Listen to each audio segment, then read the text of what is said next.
Hi hello నమస్తే welcome to auto wall updates. ఇప్పుడే Roti Kapda romance movie చూడడం జరిగింది. ఈ మూవీ 2 అవర్స్ 30 మినిట్స్ రన్ టైమ్తో ఆల్రెడీ థియేటర్స్లో రిలీజ్ అయిందండి. అప్పుడైతే మిస్ అయ్యాను. ఇప్పుడు ఈటీవీలో తెలుగులో కూడా స్ట్రీమ్ అవుతుంది.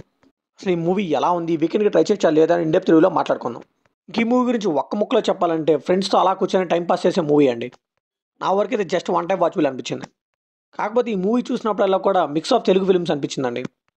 ఒక బస్ స్టాప్, ఒక లైఫ్ ఈజ్ బ్యూటిఫుల్, ఒక కేర్ ఇంత అండ్ అలానే ఒక ఈనారానికి ఏమైంది, ఈ మూవీస్ అన్ని ఫీల్స్ అయితే కనిపించింది నాకు ఈ మూవీలో.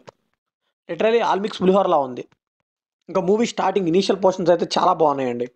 లిటరలీ ఆ 4 లవ్ స్టోరీ ఏమవుతుందా నెక్స్ట్ అనేది మనకైతే క్యూరియాసిటీ అయితే బిల్డ్ చేశారు. బట్ క్లైమాక్స్ వచ్చేసరికి ఇలా చూపిద్దాం అనుకున్న ఐడియాస్ బాగున్నాయి, కానీ చూపించే విధానంలో ఇంప్లిమెంటేషన్లో అయితే లాజిక్స్ చాలా మిస్ అయ్యాయి. ఇంకా క్లైమాక్స్లో ఏదో ఒక మెసేజ్ ఇవ్వాలి అని ఫోర్స్డ్గా ఇచ్చినట్టు అనిపించిందండి. సో సరైన డీటెయిలింగ్ లేకుండా ఇలా మీరు అనేసుకోండి, ఇలా ఓపెన్ అన్నిట్లా వదిలేస్తున్నాం అన్నట్టుగా చూపించారు. సో ఈ మూవీ అయితే స్ట్రిక్ట్లీ యూత్ కోసమే తీసినట్టు అనిపించిందండి. ఫ్యామిలీతో చూడొచ్చా అంటే స్ట్రిక్ట్లీ నో అని చెప్పాలి. లిప్ లాక్స్ కానీ, వల్గర్ సీన్స్ కానీ, అలాగే రొమాన్స్ కానీ ఇవన్నీ చాలా ఉన్నాయని చెప్పాలి. అండ్ యూత్లో కూడా ఎంతమందికి నచ్చుతుందో నేనైతే కరెక్ట్గా చెప్పలేను.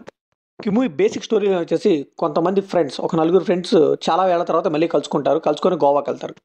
సో అక్కడికి వెళ్ళాక వాళ్ళ గర్ల్ ఫ్రెండ్స్ వల్ల వాళ్ళ లైఫ్లో ఏం జరిగిందని రివైండ్ చేసుకుంటారు. ఈ మూవీలో పాజిటివ్ విషయానికి వస్తే నేను ముందుగానే చెప్పాను కదా, 4 స్టోరీస్ని ఫస్ట్ హాఫ్లో ఇంట్రడ్యూస్ చేశారు.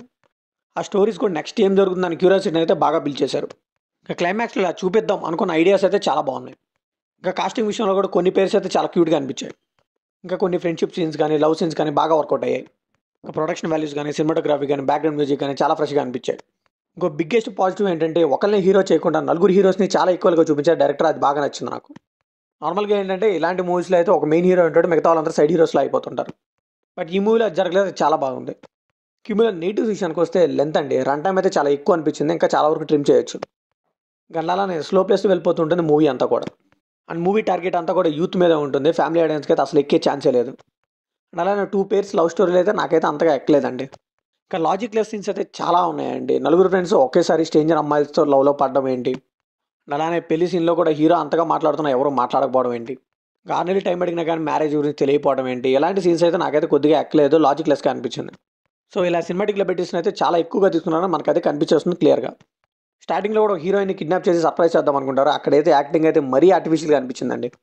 ఇక సెకండ్ హాఫ్లో ఏదో ఎమోషనల్గా ట్రై చేద్దాం అనుకున్నారు, అదైతే అసలు వర్కౌట్ అవ్వలేదండి. సో ఫైనల్గా ఈ మూవీకి మనం ఇచ్చే వర్డిక్ట్ ఏంటంటే ఈ మూవీ ఓన్లీ ఫర్ యూత్ అండి. అది కూడా జస్ట్ టైం పాస్కి వన్ టైం అలా వాచబుల్ అంతే. సో ఇది కంప్లీట్లీ నా ఒపీనియన్ మాత్రమే. మరి ఈ మూవీ మీకు ఎలా అనిపించిందో కంప్లీట్ షేర్ చేసుకోండి, లైక్ చేయండి, షేర్ చేయండి, వెళ్ళే ముందు సబ్స్క్రైబ్ చేసుకోండి.